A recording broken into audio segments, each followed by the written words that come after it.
Hi guys, welcome. Today is day 17. Moving right along. So we're looking at lesson 61 today. So area of a parallelogram and angles of a parallelogram. So again, a parallelogram is where we have opposite sides that are parallel. So a square is technically a parallelogram. So is a rectangle, but it doesn't always have to have square corners. They're not always going to be 90 degrees. We can still have sides that are parallel to each other. And then we'll use that information to help us find angles of a parallelogram. So a rectangle, or where sides are parallel and our interior angles are not 90 degrees, but we still have a parallelogram. And then a trapezoid is where we have one side, usually it's drawn with the top and the bottom parallel, but then if we were to follow these sides and continue up, they would eventually cross. So not a parallelogram. Okay, how we find area of a parallelogram is just base times height. Again, if it's a square or rectangle, in a square we call it side times side, and a rectangle we say length times width, but technically that would still be the base times the height. Just because we call it different things in different polygons, we're still doing the same thing. Now, if it's a parallelogram like this, we cannot call this angle or this side going up at an obtuse angle. We can't call that the height because it's not meeting the base at a right angle. So we'll usually have the height drawn in, indicated with a dashed line, either inside or sometimes it's drawn outside of the parallelogram. That is our height.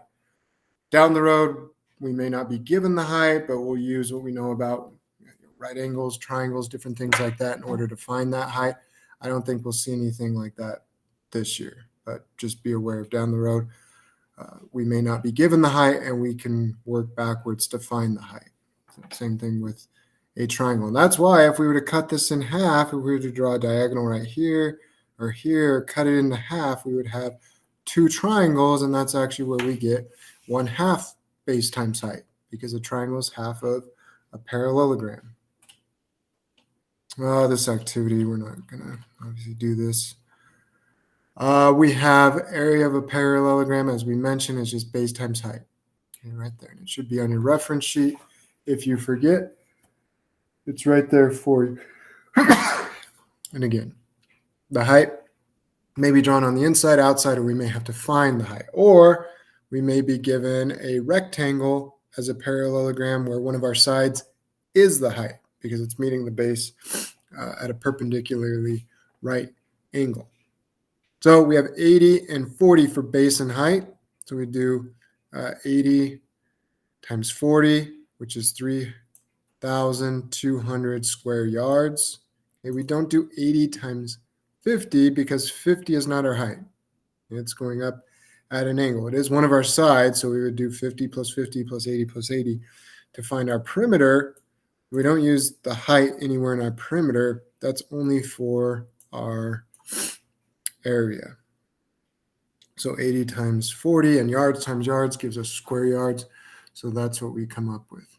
So just be careful. Don't be in such a rush that you just see first two numbers I see 80 and 50. 80 times 50. No, that's not correct. All you got to do is identify the base and the height and then multiply them and you'll have your area. Okay.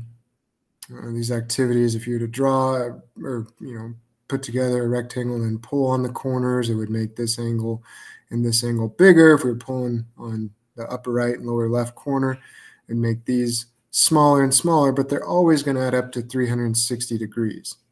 Okay, so non-adjacent angles have equal measures. Again, if it's a rectangle or square, they're all 90 degrees, so they're all equal. And then adjacent angles that share a common side add up to 180. So we can use that to figure out missing angles. So if we look at this one, okay, if only one angle and I have three missing angles. Well, D and B are both obtuse angles, so they are the same measurement. Okay? They're non-adjacent, so they're opposite each other. So B is 110. Don't have to do any sort of calculation. I just know based on the rule. Again, this is like parallel lines cut by a transversal, so we can think of that as well. But it's just easy to know that opposite angles are the same measurement. So 110, 110. Well, and then C and A have to be the same. And I know if D is 110, C 110 plus this angle have to add up to 180. So this has to be 70 degrees. So C and A are 70 degrees. So again, we're given one, we're missing three, but the rules for parallelogram help us easily find the missing three angles. So 110 and then 70 and 70. Okay, practice set we will do together, and that's the only lesson we're doing for today. We'll see you guys in class.